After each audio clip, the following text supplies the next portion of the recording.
Bonjour mesdames et messieurs, bienvenue à une autre émission Ça se passe chez vous, parce que comme vous le savez, ce qui se passe chez vous, ça nous intéresse. Alors, j'ai plusieurs invités autour de la table, dont entre autres Guillaume Néron et Léa Landry, de la coop L'Affluent. de l'Affluent. Et voilà, qu'est-ce que c'est au juste la coop de l'Affluent? Vite, vite, vite là. En fait, la coop L'Affluent, c'est un projet en écotourisme à Petite-Rivière-Saint-François. L'objectif, c'est de redonner vie au domaine Allégorie. Du nouveau dans la région, quoi. Oui, exactement. C'est super. On a aussi Daniel Robichaud. Bonjour. Pour le salon, on appelle ça un salon emploi? Oui, Salon Emploi, 20e édition de Charlevoix au boulot cette année, 24 mars. 24 mars, ça s'en vient très bientôt. Puis un projet dans l'air avec Pierre Bouchard, qu'on connaît beaucoup par rapport à tout ce qui s'appelle l'activité de cyclisme, qui s'en vient. Il y a un projet dans l'air? Oui, ben moi je suis ici pour Vélo Charlevoix puis la MRC. On essaie de, c'est le cas de le dire, mettre sur rail un projet de fat bike hivernal. Fat bike hivernal. Ah, oui. Parce que là, c'est des nouvelles bébites qu'on voit de plus en plus dans les rues, là. Oui, on en croise régulièrement, oui. On en a de Super. plus en plus, j'espère. Ah, ben regarde. Alors, on va commencer immédiatement avec Daniel, qui lui vient nous parler d'un salon. En fait, il y a différentes étapes là, avant ce salon-là. Là. Mais le salon, c'est un salon qu'on appelle le Salon Emploi.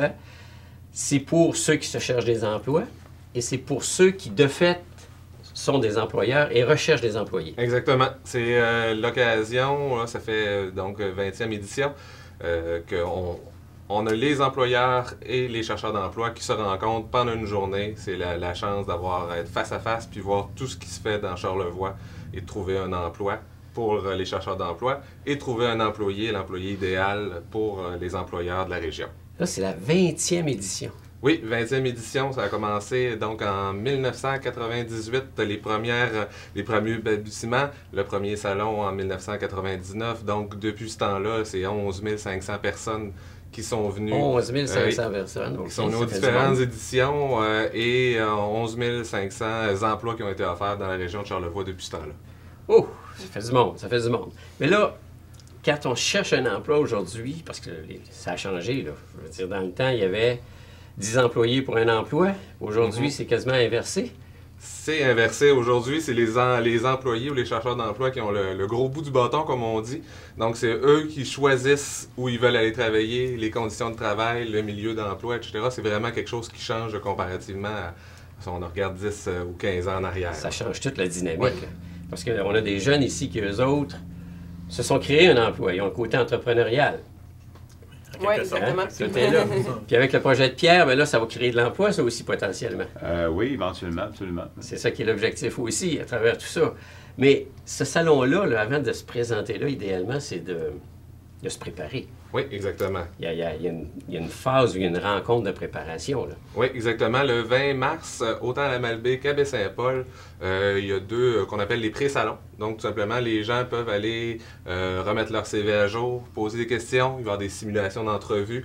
Ils peuvent sur place aussi faire une entrevue un à un avec des gens, soit du Carrefour Jeunesse Emploi, du service main-d'œuvre de l'appui, ou avec le groupe G7 Conseil à la Malbaie, pour se préparer, pour être sûr que le 24, on soit dans les meilleures conditions possibles pour rencontrer les employeurs. C'est pas parce qu'il y a une pénurie, comment dire ça, c'est pas parce qu'on a le choix, potentiellement, de choisir notre employeur qu'il ne faut pas arriver là non préparé. Là. Exactement. C'est sûr que l'employeur a quand même le choix final, donc il va prendre le meilleur. S'il y en a 6 qui viennent proposer leur CV, bien, il va prendre le meilleur de la gang. Donc, il faut être bien préparé pour arriver là-bas. Ces préparations-là, ça se fait et à Baie-Saint-Paul et à la Malbaie, la même date, je pense que c'est le 20 mars comme tel. Le mardi, le 20 mars, en avant-midi, préparation générale, rencontre de groupe. Et en après-midi, rencontre individualisée là, avec les conseillers. OK. Et quand on parle, parce que là, je dis qu'on s'en va là, on se rencontre dans la préparation, il y a des spécialistes qui sont là pour nous guider. Oui, justement, les gens du Carrefour Jeunesse Emploi et les gens de G7 Conseil qui font ça de leur vie, finalement. Okay. Eux autres, cette journée-là, là, tout le monde se met à la disposition des gens qui viennent et ils vont les aider à mettre ça. C'est des services qui existent toujours, mais à ce moment-là, c'est vraiment spécial cette journée-là. Puis ici à Baie-Saint-Paul, ça va avoir lieu où? Carrefour Jeunesse Emploi sur la rue Saint-Jean-Baptiste. OK. Alors, il faut initialement appeler à l'avance. Exactement. Oui, exactement. On s'inscrit à l'avance là, en appelant à Baie-Saint-Paul. Il va y avoir toutes les informations sur le site internet emploicharlevoix.ca. Et puis, Le 20, ben, en fait, l'autre date, le 24, c'est bien Oui. ça, le 24 mars. Là, c'est le salon qui, lui, a lieu à Saint-Hilarion. À Saint-Hilarion, oui, il y a environ une quarantaine d'employeurs qui sont sur place. Il y a aussi des employeurs qui vont avoir seulement affiché les postes, qui vont avoir des postes au mur de l'emploi. Donc, les gens vont pouvoir aussi donner leur CV, que nous, on va remettre directement aux employeurs là, par la suite. Donc, les gens, c'est à peu près 500 emplois qui sont disponibles sur place. OK. Parce que vous autres, vous n'êtes pas de la région, donc vous avez découvert la région. Avez-vous envoyé un CV à quelque part? Avez-vous fait ce genre de démarche-là? C'est sûr que dans notre cas, non, là, parce qu'en fait, c'est vraiment le projet qui nous a amenés ici, fait que c'est différent. Là. OK, donc il y Ben- avait une idée, il y avait quelque chose embryonnaire, puis vous êtes venu vous greffer à ça. Oui, ben en quelque sorte, on a envoyé en fait un document de présentation à différents agents de développement OK. au Québec. Fait que, il y a en fait un agent de développement de Petite-Rivière-Saint-François qui est venu nous chercher. Fait qu'en quelque sorte, il y a eu un échange. Il y a comme eu, ça. il y a eu Mais, la préparation, quoi. c'est ça, C'est ouais. ça que je voulais dire, là, foncièrement, dans tout le contexte comme tel. Donc, le 24, à Saint-Hilarion, c'est une journée complète? C'est une journée complète de 10h jusqu'à 15h.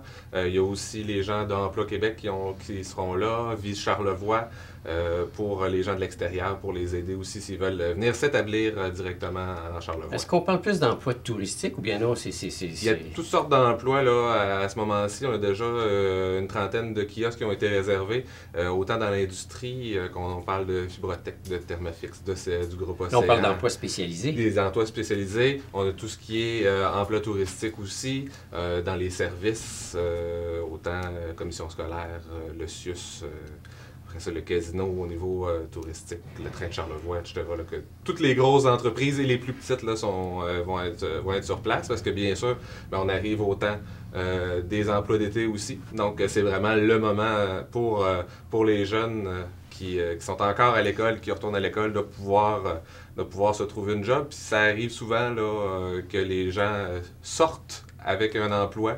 Puis bien sûr que des fois, il faut qu'ils y pensent un peu. Si on a 6 propositions d'emploi, il faut qu'ils choisissent lesquelles qu'ils veulent.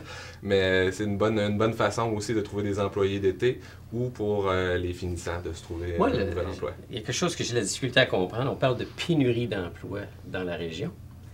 Puis là, il y a 500 emplois qui sont offerts. Mm-hmm. C'est que les gens, de par leurs compétences, ne correspondent pas aux emplois disponibles? Bien, il y a toujours les gens... Ma génération, on est des gens qui changent d'emploi souvent. Donc, on cherche des défis. On veut des défis. On veut avoir des emplois stimulants. On va changer. Il va y avoir les jeunes qui arrivent sur le marché du travail, qui viennent de finir l'école. On a aussi les jeunes qui sont là. Puis, il y a des personnes aussi qui ont pris leur retraite, puis qui veulent retourner sur le marché du travail, puis ils veulent être utiles, puis continuer à être avec des gens, tout simplement. Parce que... aujourd'hui, en fait, dans ma génération, par rapport aux jeunes, on valorisait beaucoup tout ce qui était universitaire. Donc, des études à haut niveau.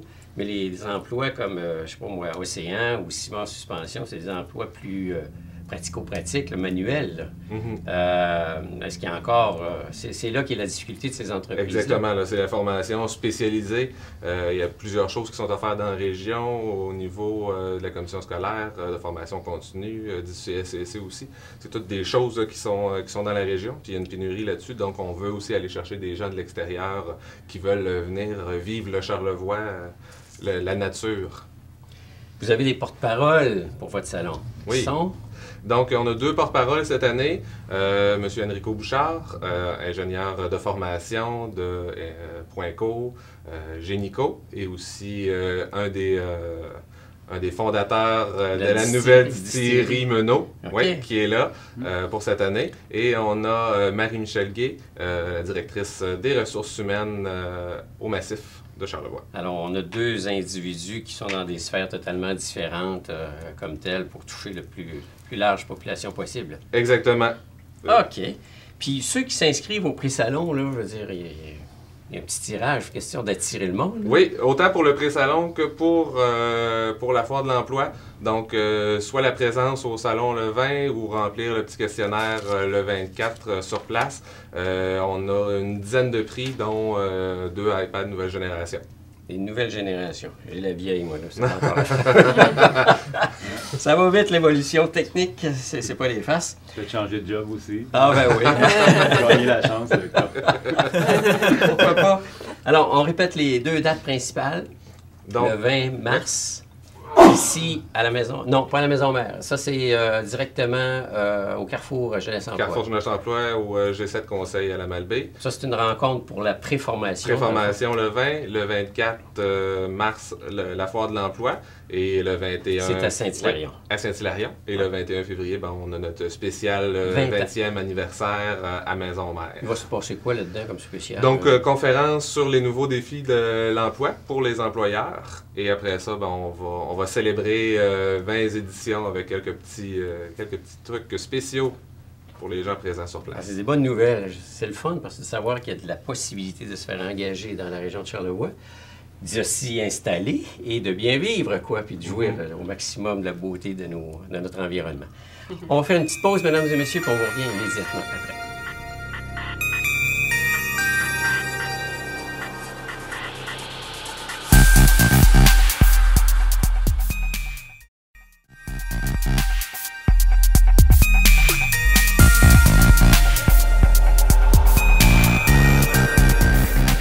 Alors, on est de retour cette fois-ci avec Guillaume Néron et Léa Landry de la coopérative de l'Affluent. Quel beau nom d'ailleurs! Vous êtes, en fait, c'est une nouvelle coopérative. C'est tout récent, c'est tout nouveau, c'est tout chaud, là. Ça vient de venir au monde pratiquement. Oui, c'est ça en fait. Ça fait 2 ans qu'on travaille sur ce projet-là.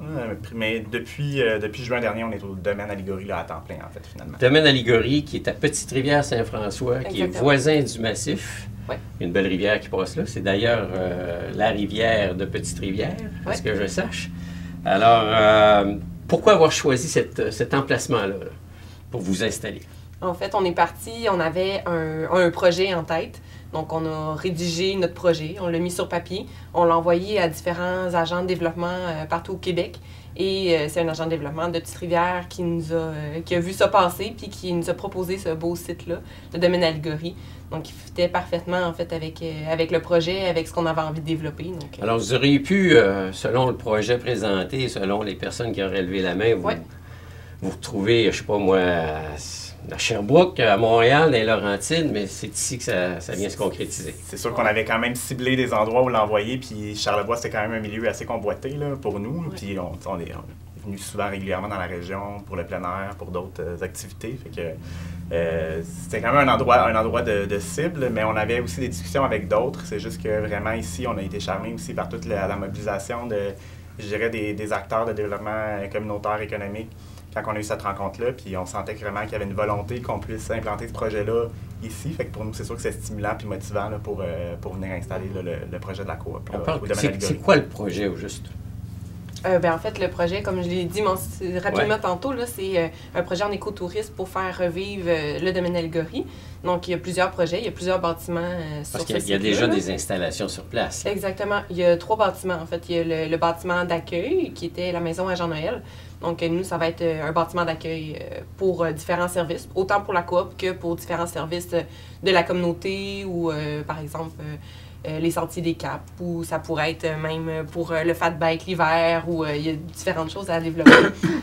Oui, parce que dans le fond, à ce niveau-là, l'idée, c'est vraiment aussi de consolider un pôle en tourisme. Parce que quand tu arrives à Petite-Rivière, c'est difficile de savoir un peu quoi faire, tout ça. Puis là, il y a différents acteurs qui offrent déjà des services sur le site, ou à partir du site, du moins. Entre autres, Canyoning Québec, par exemple. Puis Canyoning Québec, mais ils partent avec les groupes, eux autres, mais tu sais, ils viennent, puis ils repartent après vers Québec.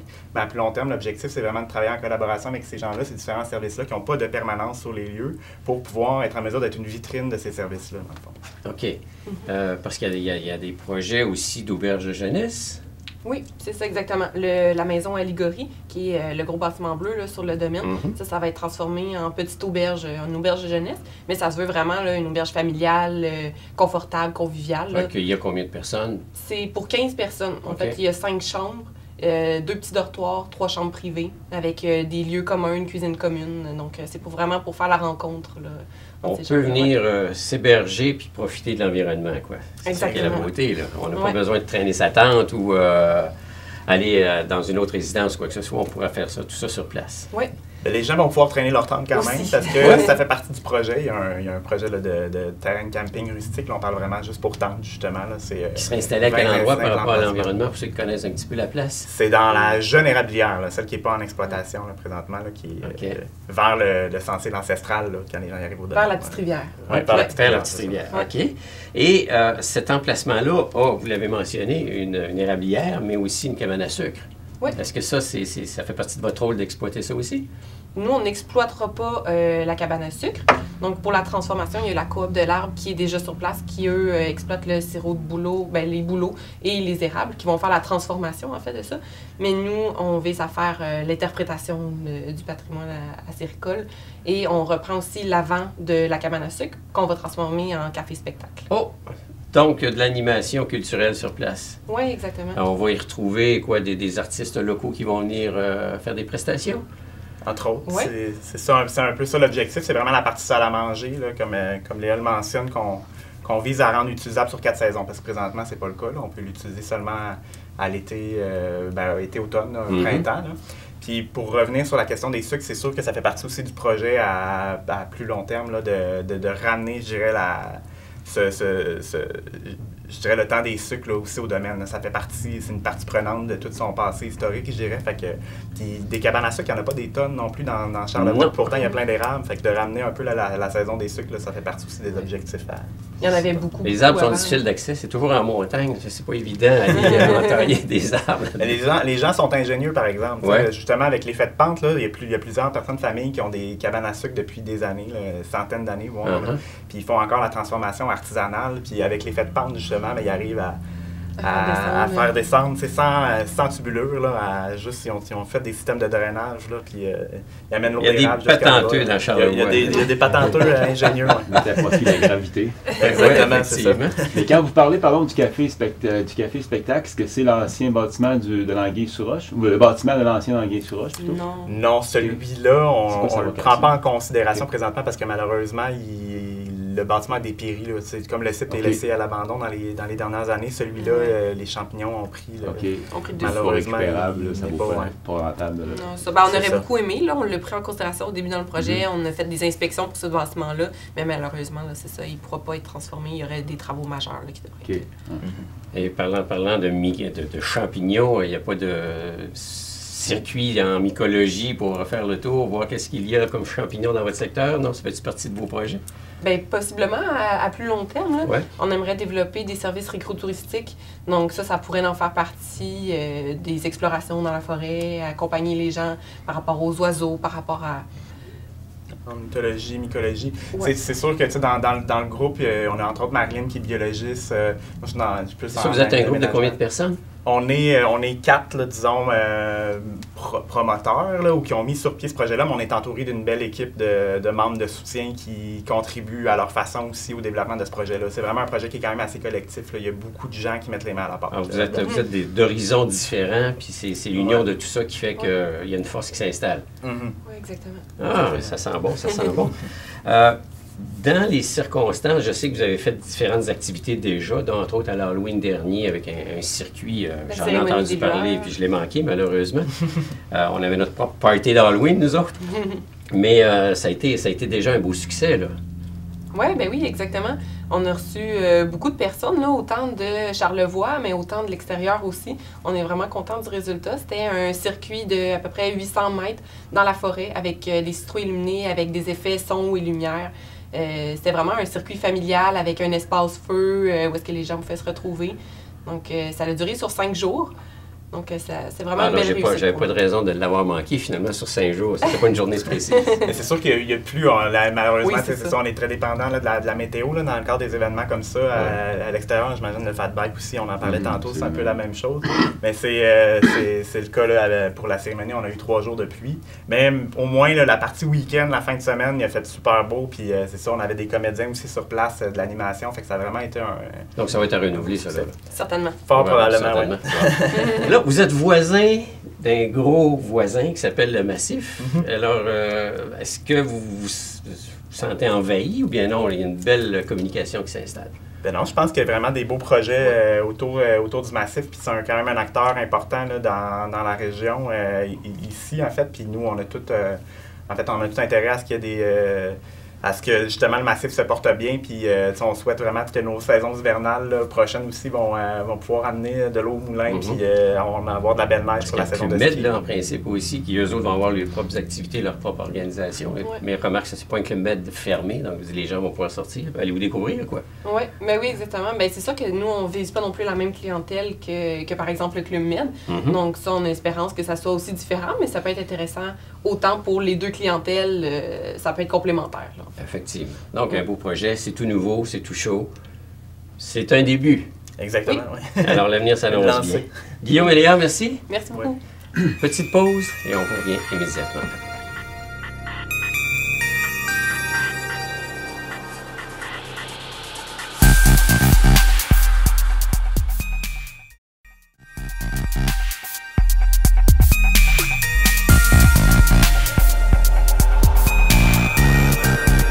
Alors, d'un projet récréo-touristique avec la courbe de l'affluent, on passe à un autre projet, mais celui-ci différent, le Fat Bike, je dirais, Fat Bike pour les bicyclettes. Ouais. En fait, c'est une bicyclette à pneus surdimensionnés. Oui, en fait, c'est ça la proposition là, officielle de l'Office québécois de la langue française pour ce genre de vélo-là, de bébête-là. C'est le vélo à pneus surdimensionnés. Alors, ça fait VPS, ce qui fait que ceux qui pratiquent, qui chevauchent ce genre de vélo-là, on les appelle, toujours selon l'Office québécois de la langue française, les VPCistes, avec un C-I-S-T-E. On commence à avoir des signatures sur la façon d'identifier les choses. Ben, on dit le fat bike volontiers, on parle de fatteuse et de fatteux pour ceux qui le pratiquent. On est en train de développer notre propre jargon parce que c'est un sport assez récent ici. C'est une application du vélo assez récente. J'ai oublié de le mentionner, c'est Pierre Bouchard qui est effectivement coordonnateur aux communications pour Vélo Charlevoix. Alors, dans les circonstances, c'est un nouveau projet qui est sur le point d'apparaître, là. Oui, c'est une étape très embryonnaire encore pour l'instant, même si ça fait déjà quelques temps qu'on travaille là-dessus. En fait, en tant que avec Vélo Charlevoix, espèce d'organisme maintenant qui veut vraiment se vouer là, au développement de l'accès pour la pratique du vélo sous toutes ses formes, mais ça pendant toute l'année, 4 saisons dans Charlevoix. Mais en sachant que le train n'utilise pas la voie ferrée l'hiver. Puis là, cet automne, on a décrété du côté de Train de Charlevoix que pour les prochains 4 hivers, entre Baie-Saint-Paul et Pointe-au-Pic, il n'y aurait pas de service. On était assuré de ça. Bien, on est allé à rencontrer les dirigeants là, du Train de Charlevoix, voir comment ils voyaient ça, qu'on puisse transformer une section là, de la voie ferrée en parcours pour la pratique du fat bike. Nous, on trouve que l'idée est vraiment fantastique. Ça a été bien reçu du côté là-bas du Train de Charlevoix aussi. On comprend que le site est exceptionnel. C'est un nouveau terrain de jeu, unique au Québec. Coincé entre les Laurentides là, qui se jettent dans le fleuve comme ça avec un estuaire là, qui fait dans les 25 km de large. Il n'y a pas un moment pareil avec les marées, avec la lumière, les glaces qui se promènent comme ça au fil des marées.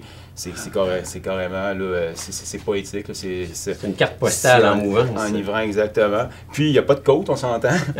Ah oui, c'est vrai. Des fois, il y a du vent, des fois, il y a du vent. Alors bon, on a comme un peu songé à toutes sortes de dispositifs pour rendre l'activité là, accessible à tous. Puis, il y a quand même un problème de sécurité, une question de sécurité, pas un problème, une question de sécurité qui est très importante. Puis, dans cet élan-là, ben, le Train de Charlevoix a comme imposé une étude de faisabilité et aussi que le porteur de ballon soit un organisme autre qu'un organisme but non lucratif, ce qui est Vélo Charlevoix. Alors, on est allé voir la MRC avec ça, puis... on a présenté le projet au Conseil des maires, puis tout le monde aime l'idée aussi. Puis ce qui fait que, ben là, on a déposé un projet pour réaliser l'étude de faisabilité là, qui se ferait cet hiver pour, si tout va bien, ouvrir peut-être l'hiver prochain, une première saison. Donc au moins, c'est un beau projet. Est-ce que vous faites de la bicyclette, tout le monde? Moi, je suis quelqu'un de vélo. Je fais du cyclotourisme en été, là, en période estivale surtout. OK. Ouais. Et toi? Oui, aussi l'été, là, mais ça serait essayer l'hiver, par exemple. C'est un peu de vélo, mais dans le coin des éboulements, on est beaucoup dans les côtes. côtes, hein? Ah, c'est bon pour le cardio. dans le contexte présent, c'est ça, parce que là, le vélo avant qui était foncièrement pratiqué l'été va devenir maintenant à l'année. Bien, ça fait un petit bout de temps que c'est commencé, on peut dire. Là, au Québec, là, ça doit faire 5-6 ans là, que le sport est en plein essor. Là. Il y a vraiment, on a vendu beaucoup de fat bikes là, dans les boutiques de vélo de la province. Parce que, bon, ce vélo-là, grosse roue, on va aller jusqu'à 5 pouces de largeur pour les pneus. On roule avec des pressions d'air qui sont autour des... en bas de 10, là, 5, 6, 7 livres de parce pression. Que plus il est large, plus il y a une meilleure adhérence. Là. Il flotte ou il porte l'adhérence aussi, mais alors, quand on pense à rouler sur des surfaces là, qui sont molles, qui sont molles ou qui sont pas trop stables, comme du sable ou du gravier, de la caillasse ou l'hiver, la neige. On s'entend pas de la neige, pas de la poudreuse, il faut que ça soit quand même tapé. Ça se débrouille très bien. Là. On a des résultats intéressants. Puis là, c'est ça, on voit bien là, sur la voie ferrée, c'est un bel exemple, là, comment en l'entretenant, avec soit une motoneige ou d'autres appareils qui sont capables de damer ou taper la partie où on veut rouler. On répète ça, puis on réagit avec les précipitations, puis la météo, puis on arrive à avoir une super piste. Donc, ça partirait de Baie-Saint-Paul, ça s'en irait jusqu'à?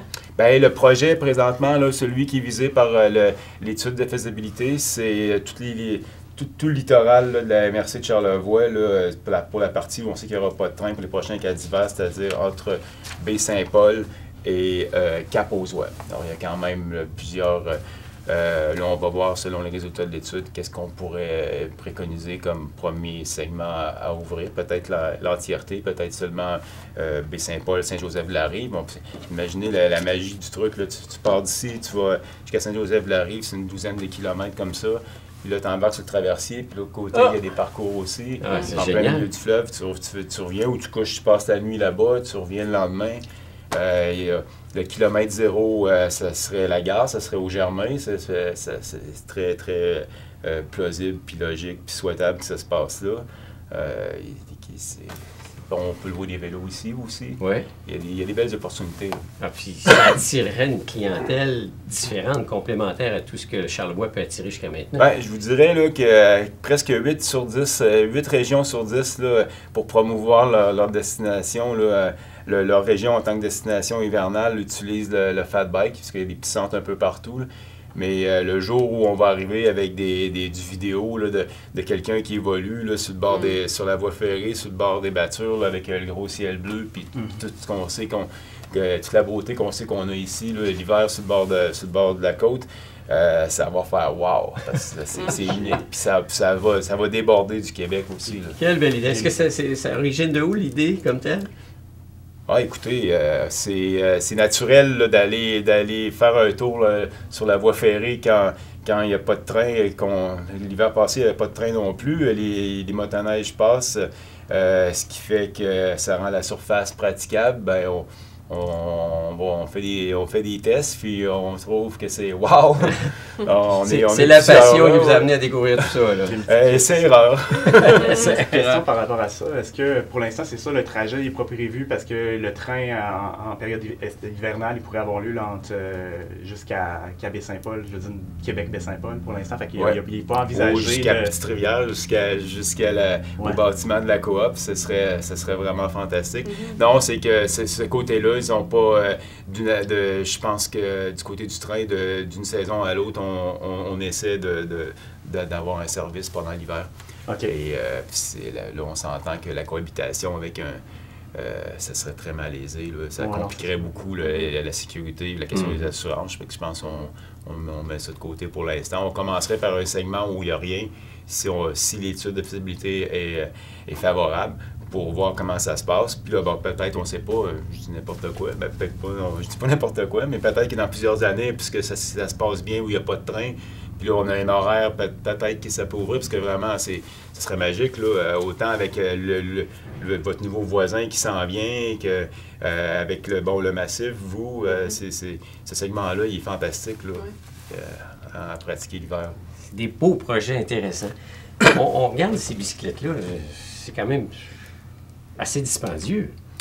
Ouais, ben il y en a quand même pour presque tous les, on va dire, tous les portefeuilles. Là. Ça commence autour de 1000. Là, mais c'est certain que, bon, il n'y a peut-être pas tous les petits gadgets là, qu'on aimerait avoir. La transmission n'est pas aussi précise. Peut-être qu'on n'aura pas le pneu de 5 pouces, ça va plus être 4 pouces.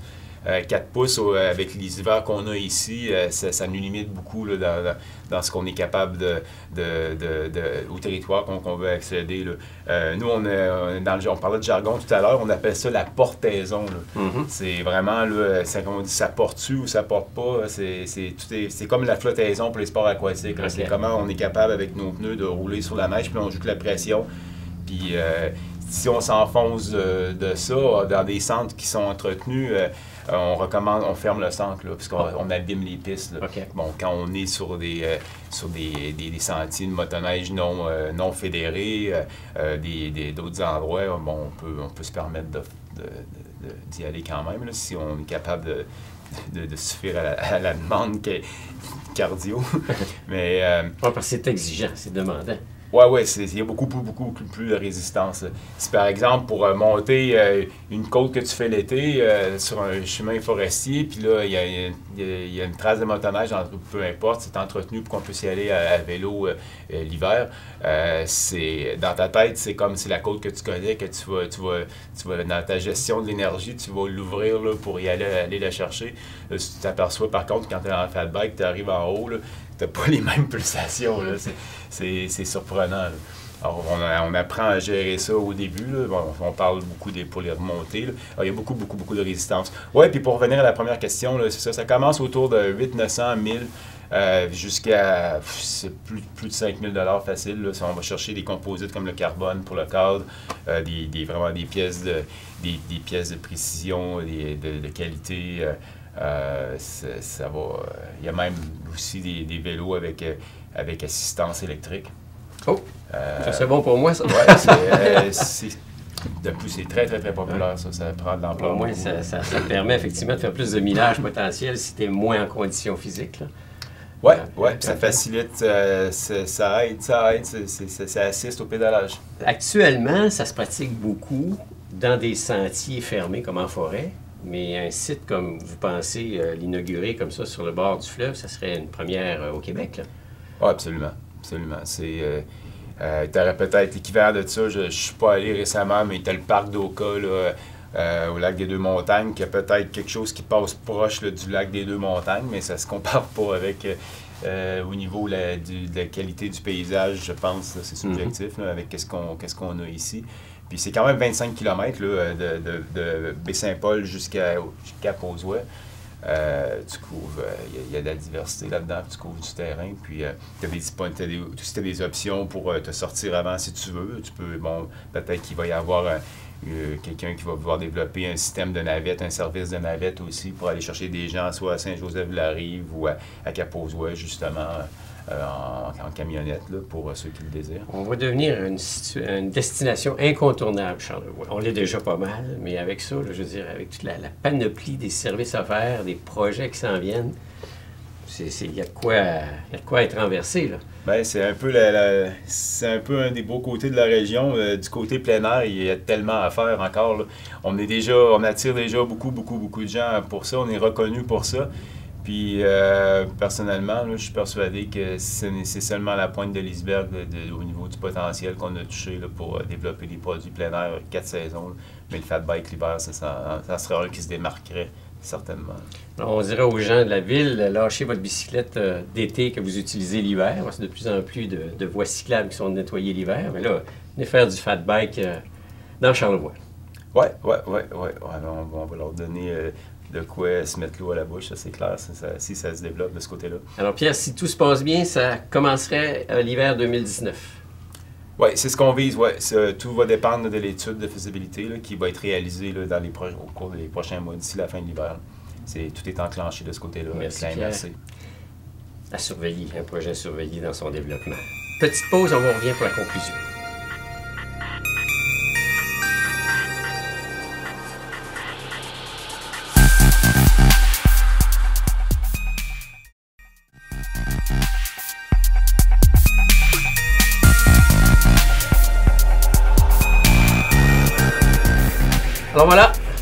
conclusion de cette émission, comme à l'habitude, on demande à nos invités un petit coup de cœur ou un saviez-vous que. Alors, on va en découvrir peut-être. Daniel, ça serait quoi, toi? Avec nos collègues de tantôt, vous avez parlé du sirop de bouleau. J'ai découvert ça, moi, au marché des artisans le mois de décembre l'année passée, puis j'ai fait des cadeaux de Noël avec ça. Le monde a vraiment apprécié ce produit-là. Ça donne un bon petit goût à toutes sortes de trucs, autant coop de l'arbre que j'ai essayé, et on a essayé celle de l'érablière du Boisé à Saint-Siméon.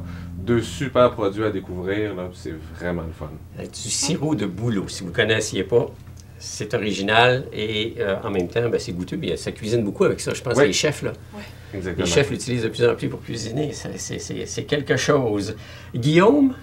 En fait, je dirais, si on fait le tour, parce qu'on en a deux, ben moi, c'est juste ces temps-ci, j'encourage les gens à soutenir la campagne GoFundMe pour Jean-Michel Lavoie, là, qui est un jeune de Petite-Rivière qui est atteint présentement là, d'un cancer très rare. Fait que la campagne est toujours en cours. Ils ont amassé une partie de leur objectif, puis j'encourage les gens. Qui est combien l'objectif? Est-ce qu'on le connaît? C'est jusqu'à 100 000 parce que c'est des traitements qui ne se donnent pas présentement ici. Fait que là, il faudrait qu'ils aillent à l'extérieur pour pouvoir se faire soigner. Okay. Puis si on veut donner, on donne à quel endroit? On trouve c'est juste en tapant sur Google, là, GoFundMe Jean-Michel Lavoie, on va le trouver. Sur Facebook. Sur Facebook, Facebook même, aussi. Bon. Le message est passé. Léa? Moi, en fait, j'ai connu ça récemment. C'est le collectif Fleuve Île Forêt Fier. C'est un collectif d'artistes, autant en art visuel qu'en art linguistique. Et ils ont une exposition dans la Maison Mère à Baie-Saint-Paul qui commence le 16 février jusqu'au 16 mars. Qui est vendredi. Oui, et le lancement est à 7 h. Puis je pense que c'est une des premières expositions qui a lieu à la Maison Mère en plus. Oui, c'est ça, exactement. Ah bon, c'est super. Et Pierre? Ben, j'aimerais ça vous inviter à aller sur la voie ferrée en fait bike l'hiver, mais ça serait précoce. Je vais à pied avec mon chien. Il ne m'aimera pas.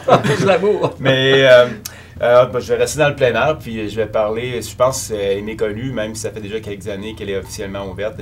La grande boucle là, au territoire libre, là, derrière le mont des Boréaux, celle du mont du Gros Castor, 25 km. Ça, c'est dans le parc des Grands Jardins, hein? Non, c'est sur le territoire libre, puis c'est à cheval aussi, ça empiète sur le territoire de la ZEC des Martres, Okay. dans l'arrière-pays, là, vraiment, là, de Notre-Dame-des-Monts, là, en allant vers le... En fait, c'est à côté, là, dans la paroi là, du pourtour du cratère là, Charlevoisien, là, en plein franc nord, autour du Mont des Moriaux. Ben, c'est ça, à partir du lac Boudreau, on peut faire une boucle, puis on va vers un sentier assez ancien, celui des Chutes. Puis après, c'est de là qu'il y a une connexion qui monte sur le sommet là, de la montagne du Gros Castor, celle de la Perdrix, du Lièvre, puis on arrive comme ça sur le mont des Moriaux, puis on redescend au lac Boudreau. Qu'est-ce qui est fantastique aussi là-dedans, c'est qu'au-delà du sentier des Chutes, on se trouve à être dans des arpents là, de forêts qui ont été épargnés par les grands feux de forêt qu'il y a eu, là, le feu de la Galette, puis aussi dans la coulée de la rivière du Gouffre. C'est vraiment émouvant. Là, on parle de combien de kilomètres? On va transporter de région. Pardon? Combien de kilomètres? C'est 25-26 km, pas plus que ça. Ouais. À pied, ça se fait. À bicyclette aussi? À bicyclette, non. Mais à pied, certainement, oui. Ouais. OK. Il y a vraiment des beaux points de vue sur les sommets là, du haut. Là. On sous-estime le nombre de personnes qui s'en vont dans les sentiers pour marcher, voir, découvrir. Puis effectivement, c'est en croissance tout ça aussi. En là, le Mont des Moriaux a vraiment connu des heures de gloire là, avec le fameux triple des 5 sommets, là, avec d'autres montagnes de la région. Mais ça, c'est vraiment en marge. Là. C'est plus que le Mont des Moriaux. Là. Ça inclut le Mont des Moriaux. Génial, le message est passé. Madame, messieurs, merci pour votre présence. Merci beaucoup. Moi, je vous donne rendez-vous très bientôt pour une autre émission. Ça se passe chez vous.